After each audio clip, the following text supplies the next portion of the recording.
ಎಲ್ಲರಿಗೂ ನಮಸ್ತೆ. ಸೌಮ್ಯ ಸುರೇಶಾಚಾರ್ ಯೂಟ್ಯೂಬ್ ಚಾನಲ್ಗೆ ಸ್ವಾಗತ. ನಾನು ಸೌಮ್ಯ. ಓಂ ಘಂ ಗಣಪತಯೇ ನಮಃ. ಮಾಘಪುರಾಣ ಅಧ್ಯಾಯ 4. ಹೆಣ್ಣು ನಾಯಿ ಮುಕ್ತಿ ಪಡೆದ ಕತೆ. ಓಂ ಗುಂ ಗುರುಭ್ಯೋ ನಮಃ. ಓಂ ರಾಘವೇಂದ್ರಾಯ ನಮಃ. ಓಂ ದ್ರಾಂ ಓಂ ಗುರುದತ್ತಾಯ ನಮಃ. ಓಂ ಲಕ್ಷ್ಮೀನಾರಸಿಂಹಾಯ ನಮಃ. ಈಗ ಹೆಣ್ಣು ನಾಯಿ ಮುಕ್ತಿ ಪಡೆದ ಮಾಘ ಮಾಸದ ಕಥೆಯನ್ನ ಕೇಳೋಣ. ರಜತಗಿರಿಯಲ್ಲಿ ಪರಮೇಶ್ವರನು ಮಾಘ ಮಾಸದ ಮಹಾತ್ಮೆಯನ್ನು ಪಾರ್ವತೀದೇವಿಗೆ ಹೇಳುತ್ತಾ ಹೋದಂತೆ ಅವಳಿಗೆ ಕುತೂಹಲವು ಹೆಚ್ಚುತ್ತಾ ಹೋಯಿತು. ಆಕೆ ಶಂಕರನನ್ನು ಮಾಘ ಶುಕ್ಲ ದಶಮಿಯಂದು ಆಚರಿಸುವ ಲಕ್ಷ್ಮೀನಾರಾಯಣ ವ್ರತವನ್ನಾಚರಿಸುವ ವಿಧಾನವನ್ನು ಹಾಗೂ ಈ ವ್ರತವನ್ನಾಚರಿಸಿ ಪುನೀತನಾದವನ ಕತೆ ಹೇಳಲು ಕೋರಿದಳು. ಪರಮೇಶ್ವರನು ತನ್ನ ಭಾರ್ಯೆ ಪಾರ್ವತೀದೇವಿಯನ್ನು ಮೆಚ್ಚಿಕೊಳ್ಳುತ್ತಾ, ಭವಾನಿ, ನೀನು ಕೇಳಿದ ವ್ರತ ಕುರಿತು ಹೇಳುತ್ತೇನೆ ಕೇಳು. ಈ ವ್ರತವು ಮಾನವರ ಇಷ್ಟಾರ್ಥಗಳನ್ನು ಈಡೇರಿಸುತ್ತದೆ. ಮಾಘ ಶುದ್ಧ ದಶಮಿಯಂದು ಸ್ನಾನ ಮಾಡಿ ಶ್ರೀಹರಿಯನ್ನು ಪೂಜಿಸಿದವನು ಆ ಪರಮಾತ್ಮನಿಗೆ ತುಂಬ ಬೇಕಾದವನಾಗುವನು. ಶುಕ್ಲ ದಶಮಿಯ ಬ್ರಾಹ್ಮೀ ಮುಹೂರ್ತದಲ್ಲಿ ಸೂರ್ಯೋದಯವಾಗುತ್ತಿರುವಾಗ ಸ್ನಾನ ಮಾಡಿ ಬಳಿಕ ಬಂದು ಮಂಟಪವನ್ನು ರಚಿಸಬೇಕು. ಮಂಟಪದ ಸುತ್ತ ವರ್ಣಗಳಲ್ಲಿ ರಂಗೋಲೆ ಹಾಕಿ ನಡುವೆ ಅಷ್ಟದಳ ಪದ್ಮ ರಚಿಸಬೇಕು. ಮಂಟಪವನ್ನು ನಾನಾ ವಿಧ ಫಲಪುಷ್ಪಗಳಿಂದ ಅಲಂಕರಿಸಿ ಲಕ್ಷ್ಮೀನಾರಾಯಣ ಮೂರ್ತಿಯನ್ನು ಇಟ್ಟು ಪೂಜಿಸಬೇಕು.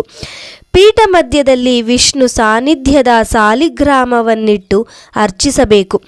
ಸಾಲಿಗ್ರಾಮಕ್ಕೆ ಪಂಚಾಮೃತಗಳಿಂದ ಅಭಿಷೇಕ ಮಾಡಿ ಬಗೆ ಬಗೆಯ ಪುಷ್ಪಗಳಿಂದ ಹಾಗೂ ವಿಷ್ಣುವಿಗೆ ತುಳಸಿಗಳಿಂದ ಪೂಜಿಸಬೇಕು. ಪರಮಾತ್ಮನಿಗೆ ಪ್ರಿಯವಾದ ಪರಮಾನ್ನ, ಪಾಯಸ, ಹೋಳಿಗೆಗಳನ್ನು ನೈವೇದ್ಯ ಮಾಡಬೇಕು. ಎಲ್ಲವೂ ಶ್ರೀಹರಿಗೆ ಸಮರ್ಪಿತ ಎಂದು ಹೇಳುತ್ತಾ ಪೂಜಿಸಬೇಕು.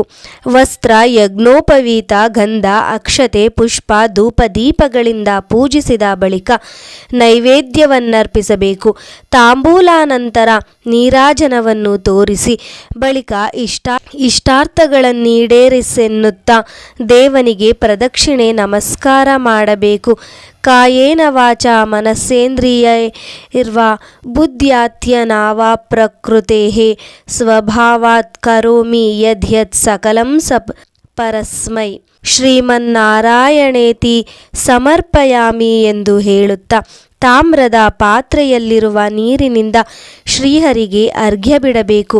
ಮಾಘಸ್ನಾನ ಮಾಡಿ ದೇವತಾ ಪೂಜೆ ಆದ ನಂತರ ಬ್ರಾಹ್ಮಣರಿಗೆ ಧಾನ್ಯಾದಿಗಳನ್ನು ದಾನ ಮಾಡಬೇಕು. ಮಾಘ ಪುರಾಣವನ್ನು ಕೇಳಿ ನಂತರ ಬ್ರಾಹ್ಮಣರಿಗೆ ಸಂತರ್ಪಣೆಯನ್ನು ಮಾಡಬೇಕು. ಹೀಗೆ ಲಕ್ಷ್ಮೀನಾರಾಯಣ ವ್ರತ ಕೈಗೊಂಡವನು ಸಕಲ ಪಾಪಗಳಿಂದ ಮುಕ್ತರಾಗುವರು. ಪೂರ್ವದಲ್ಲಿ ಒಬ್ಬ ರಾಜ ಇಂತಹ ವ್ರತ ಮಾಡಿ ಪಾಪದಿಂದ ದೂರನಾದನು. ಆ ಕಥೆಯನ್ನು ಕೇಳುವವಳಾಗು. ಬಹುಕಾಲದ ಹಿಂದೆ ಸರ್ವಶಾಸ್ತ್ರ ಪಾರಂಗತನು ಸಕಲ ಜೀವರಾಶಿಗಳಲ್ಲಿ ದಯೆಯುಳ್ಳವನು ಆದ ಒಬ್ಬನು ಮುನಿ ಇದ್ದನು. ಹೆಸರು ಗೌತಮ.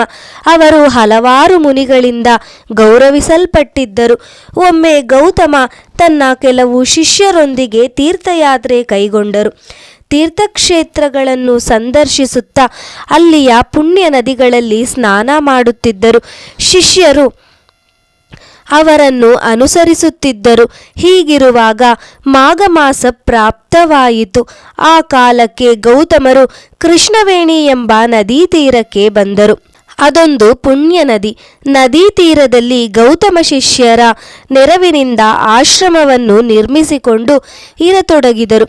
ಶಿಷ್ಯರೊಂದಿಗೆ ಆ ಪುಣ್ಯ ನದಿಯಲ್ಲಿ ಸೂರ್ಯೋದಯ ಕಾಲಕ್ಕೆ ಸ್ನಾನ ಮಾಡಿದರು. ನದೀ ತೀರದಲ್ಲಿ ಒಂದು ಅಶ್ವತ್ಥ ವೃಕ್ಷವಿತ್ತು.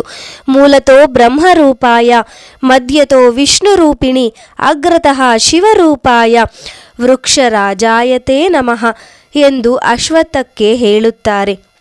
ಗೌತಮರು ಅಶ್ವತ್ಥವಾಸಿ ವಿಷ್ಣುವನ್ನು ಸ್ನಾನಾನಂತರ ಭಕ್ತಿಯಿಂದ ಪೂಜಿಸುತ್ತಿದ್ದರು. ದಶಮಿಯ ದಿನ ಬಂದಾಗ ವೃಕ್ಷ ಮೂಲದಲ್ಲಿ ಒಂದು ಸುಂದರವಾಗಿ ಮಂಟಪವನ್ನು ರಚಿಸಿ ಅದರ ನಡುವೆ ವಿಷ್ಣುವಿನ ಮೂರ್ತಿಯನ್ನು ಪ್ರತಿಷ್ಠಾಪಿಸಿ ಪೂಜಿಸತೊಡಗಿದರು. ಒಂದು ಹೆಣ್ಣು ನಾಯಿ ಅಲ್ಲಿಗೆ ಬಂದು ಶ್ರೀಹರಿಯನ್ನು ಪೂಜಿಸುವುದನ್ನೇ ನೋಡುತ್ತಾ ಮರದ ಎದುರಿನಲ್ಲಿ ಕುಳಿತುಕೊಂಡಿತು. ಶಿಷ್ಯರು ಅಪಚಾರ ಎಂದು ಆ ನಾಯಿಯನ್ನು ಹೊಡೆದು ಓಡಿಸಿದರು.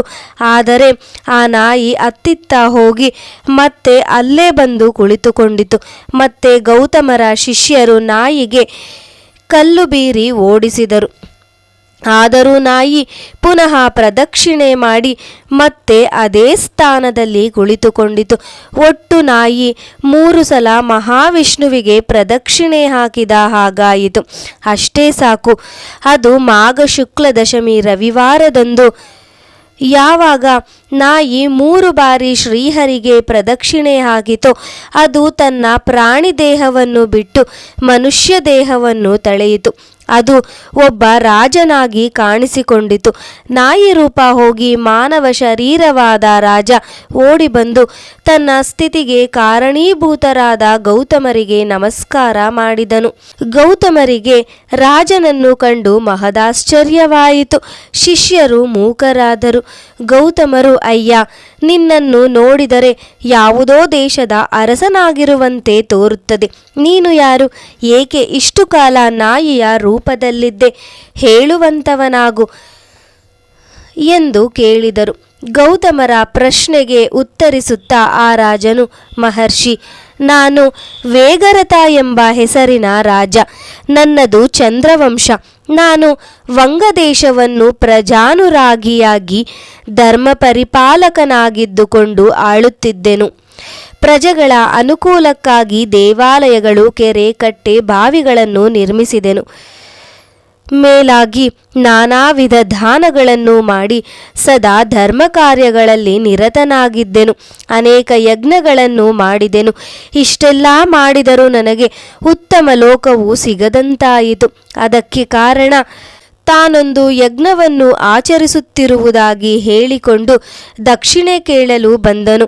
ನಾನಾದರೂ ಆ ಮುನಿಯಲ್ಲಿ ಗೌರವವುಳ್ಳವನಾಗಿ ಅವನನ್ನು ಅರ್ಘ್ಯಪಾದ್ಯಾದಿಗಳಿಂದ ಸತ್ಕರಿಸಿ ಉಪಚಾರ ಮಾಡಿದೆನು. ಇವುಗಳಿಂದ ಸಂತುಷ್ಟನಾದ ಆ ಮುನಿವರನು ನನಗೆ, ಅಯ್ಯ ಮಹಾರಾಜ, ಇದೋ ಈಗ ಮಾಘ ಮಾಸ, ಇದರ ರಹಸ್ಯವನ್ನು ಹೇಳುತ್ತೇನೆ ಕೇಳು.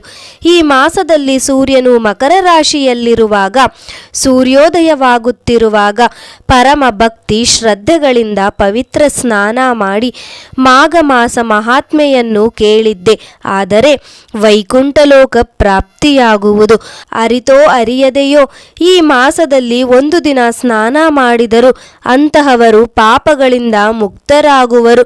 ಆದರೆ ಮಾಘ ಮಾಸದ ಕೊರೆಯುವ ಚಳಿಗೆ ಹೆದರಿಕೊಂಡು ಸ್ನಾನ ಮಾಡದವರು ಚಂಡಾಲನಾಗಿ ಹುಟ್ಟುವನು. ಒಂದು ವೇಳೆ ಚಂಡಾಲನಾದವನು ಸ್ನಾನ ಮಾಡಿದರೆ ಅದರ ಫಲದಿಂದ ಬ್ರಾಹ್ಮಣನಾಗಿ ಜನಿಸಿ ಪುಣ್ಯ ಭಾಜನನಾಗುವನು. ಒಟ್ಟಿನಲ್ಲಿ ಮಾಘಸ್ನಾನ ಮಾಡಿದವರು ಸ್ವರ್ಗವಾಸಿಯಾಗುವರು. ಅವರಿಗೆ ನರಕ ದರ್ಶನವಾಗುವುದಿಲ್ಲ. ನೀನು ಈ ವ್ರತವನ್ನು ಕೈಗೊಂಡು ಸುಖಿಸು ಎಂದನು. ಆಗ ನಾನು, ಮಹಾತ್ಮ, ಅಬ್ಬಬ್ಬ, ಮಾಘಸ್ನಾನವನ್ನು ಚಳಿಯಲ್ಲಿ ಮಾಡುವುದೇ ನನ್ನ ಕೈಲಾಗುವುದಿಲ್ಲ. ಇಲ್ಲ, ಬೇಕಿದ್ದರೆ ದಾನ ಧರ್ಮ ಮಾಡುವೆನು, ಆದರೆ ಮಾಘಸ್ನಾನ ಮಾಡಲಾರೆ ಎಂದು ಉದಾಸೀನನಾಗಿ ನುಡಿದನು. ಇದರಿಂದ ಆ ಮುನಿವರರು ಅಸಮಾಧಾನ ಹೊಂದಿ ನನ್ನಿಂದ ಯಜ್ಞ ದಕ್ಷಿಣೆಯನ್ನು ಸ್ವೀಕರಿಸುವ ಮನಸ್ಸುಳ್ಳವನಾಗಲಿಲ್ಲ. ನಾನು ಹೇಗೋ ಒತ್ತಾಯಿಸಿ ಅವನಿಗೆ ಯಜ್ಞ ದಕ್ಷಿಣೆಯನ್ನಿತ್ತು ಕಳುಹಿಸಿಕೊಟ್ಟೆನು. ಏನು ಮಾಡಿ ಏನು ಫಲ? ಮಾಘಸ್ನಾನದ ಮಹಿಮೆಯನ್ನರಿತು ನಾನು ಮಾಘಸ್ನಾನ ಮಾಡದ ಪ್ರಯುಕ್ತ ಮೃತನಾದ ನಂತರ ನರಕಲೋಕವಾಸಿಯಾದೆನು. ಅಲ್ಲಿ ನಾನಾ ವಿಧವಾದ ಬಾಧೆಗಳನ್ನನುಭವಿಸಿ ಭೂಮಿಯ ಮೇಲೆ 16 ಸಲ ಕತ್ತೆಯಾಗಿಯೂ 24 ಸಲ ನಾಯಿಯಾಗಿಯೂ ಹುಟ್ಟಿದೆನು.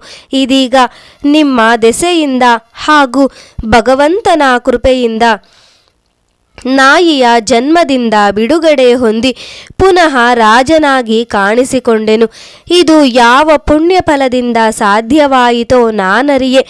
ಎಲ್ಲವನ್ನೂ ಬಲ್ಲ ತಾವೇ ಹೇಳಬೇಕು ಎಂದು ಗೌತಮನಲ್ಲಿ ಕೇಳಿಕೊಂಡನು. ಗೌತಮನು ಎಲ್ಲ ಸಂಗತಿಗಳನ್ನು ಕೇಳಿದ ಬಳಿಕ ರಾಜನಿಗೆ, ಮಹಾರಾಜ, ನೀನು ಇದುವರೆಗೂ ಪಟ್ಟ ಬಾಧೆಯೆಲ್ಲ ನೀನು ಮಾಘಸ್ನಾನವನ್ನು ಉಪೇಕ್ಷಿಸಿದುದರಿಂದಲೇ ಆಗಿದೆ.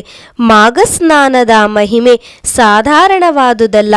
ಇನ್ನು ನಾಯಿಯ ಜನ್ಮದಿಂದ ಬಿಡುಗಡೆ ಹೊಂದಲು ಕಾರಣ ಹೇಳುತ್ತೇನೆ ಕೇಳು. ನಾನು ತೀರ್ಥಯಾತ್ರಾ ಪರ್ಯಟನಾ ಕಾಲದಲ್ಲಿ ಇಲ್ಲಿಗೆ ಬಂದೆ. ಇಂದು ಮಾಘಶುದ್ಧ ದಶಮಿ, ಮಹಾಪುಣ್ಯ ದಿನ. ನಾನು ಅಶ್ವತ್ಥ ವೃಕ್ಷ ಮೂಲದಲ್ಲಿ ಮಂಟಪ ರಚಿಸಿ ಶ್ರೀಹರಿಯನ್ನು ಸ್ಥಾಪಿಸಿ ಪೂಜೆಯನ್ನು ಕೈಗೊಂಡೆ. ನೀನು ನಾಯಿಯಾಗಿ ಇಲ್ಲಿ ಬಂದು ನೋಡುತ್ತಿರುವಂತೆ ನಾನು ಲಕ್ಷ್ಮೀನಾರಾಯಣ ವ್ರತವನ್ನು ಮಾಡುವುದು ಸರಿಯಲ್ಲವೆಂದು ನನ್ನ ಶಿಷ್ಯರು ನಿನ್ನನ್ನು ಹೆದರಿಸುತ್ತಲೇ ಬಂದರು. ಪ್ರತಿ ಬಾರಿಯೂ ನೀನು ಅವರಿಗೆ ಹೆದರಿ ಶ್ರೀಹರಿಯ ಪ್ರತಿಮೆಗೆ ಪ್ರದಕ್ಷಿಣೆಯನ್ನು ಹಾಕದೆ ಒಟ್ಟು 3 ಸಲ ಪ್ರದಕ್ಷಿಣೆ ಹಾಕಿದುದರಿಂದ ಪುಣ್ಯ ಭಾಜನನಾಗಿ ನಿನ್ನ ನಾಯಿಯ ಜನ್ಮ ಹೋಯಿತು. ಈಗಲಾದರೂ ತಿರಸ್ಕಾರ ಭಾವವನ್ನು ತಾಳದೆ ಮಾಘಸ್ನಾನ ಮಾಡು. ಇದರಿಂದ ನೀನು ಈ ಹಿಂದಿನ ಜನ್ಮಗಳಲ್ಲಿ ಮಾಡಿದ ಪಾಪಗಳು ನಾಶವಾಗುತ್ತವೆ. ಚಳಿ ಎಂದು ಹೆದರಬೇಡ. ಮಾಘಸ್ನಾನ ಮಾಡಿ ಅಂತ್ಯದಲ್ಲಿ ಶ್ರೀಹರಿ ಸಾಯುಜ್ಯವನ್ನು ಪಡೆ ಎಂದನು. ಗೌತಮನ ಮಾತುಗಳನ್ನು ಕೇಳಿದ ವೇಗರಥ ಮಹಾರಾಜನು ಮಾಘಸ್ನಾನ ಮಾಡುವ ಸಲುವಾಗಿ ನದಿ ತೀರದಲ್ಲಿ ಬೀಡು ಬಿಟ್ಟನು. ಆಗಷ್ಟೇ ಅಶ್ವತ್ಥವೃಕ್ಷದ ಸಂದಿನಿಂದ ಒಂದು ಕಪ್ಪೆಯು ಕೆಳಗೆ ದೊಪ್ಪೆಂದು ಬಿತ್ತು. ಗೌತಮರ ಶಿಷ್ಯರೆಲ್ಲ ಚಕಿತರಾದರು. ಕಪ್ಪೆ ಅತ್ತಿಂದಿತ್ತ ಇತ್ತಿಂದತ್ತ ಕುಪ್ಪಳಿಸುತ್ತಾ ಕಡೆಗೆ ತನ್ನ ಕಪ್ಪೆ ದೇಹವನ್ನು ತೊರೆದು ಒಂದು ಸ್ತ್ರೀ ರೂಪ ಧರಿಸಿ ನಿಂತಿತು. ಆ ಸ್ತ್ರೀಯು ಅತ್ಯಂತ ಸುಂದರಿಯಾಗಿದ್ದಳು. ಅವಳು ಗೌತಮ ಮುನಿಯ ಪಾದಗಳಿಗೆ ನಮಸ್ಕಾರ ಮಾಡಿ ಒಂದೆಡೆ ನಿಂತುಕೊಂಡಳು.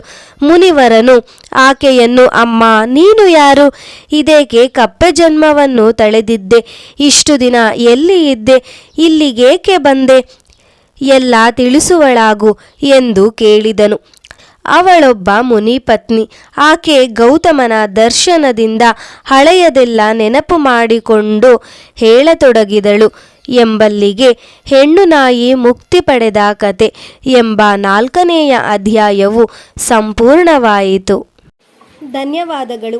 ಯಾರೆಲ್ಲ ನನ್ನ ಚಾನಲನ್ನು ಸಬ್ಸ್ಕ್ರೈಬ್ ಮಾಡದೆ ನೋಡುತ್ತಿದ್ದೀರೋ ದಯವಿಟ್ಟು ಚಾನಲನ್ನು ಸಬ್ಸ್ಕ್ರೈಬ್ ಮಾಡಿಕೊಳ್ಳಿ ಹಾಗೂ ನಿಮ್ಮ ಫ್ಯಾಮಿಲಿ ಮತ್ತು ಫ್ರೆಂಡ್ಸ್ಗೆ ಶೇರ್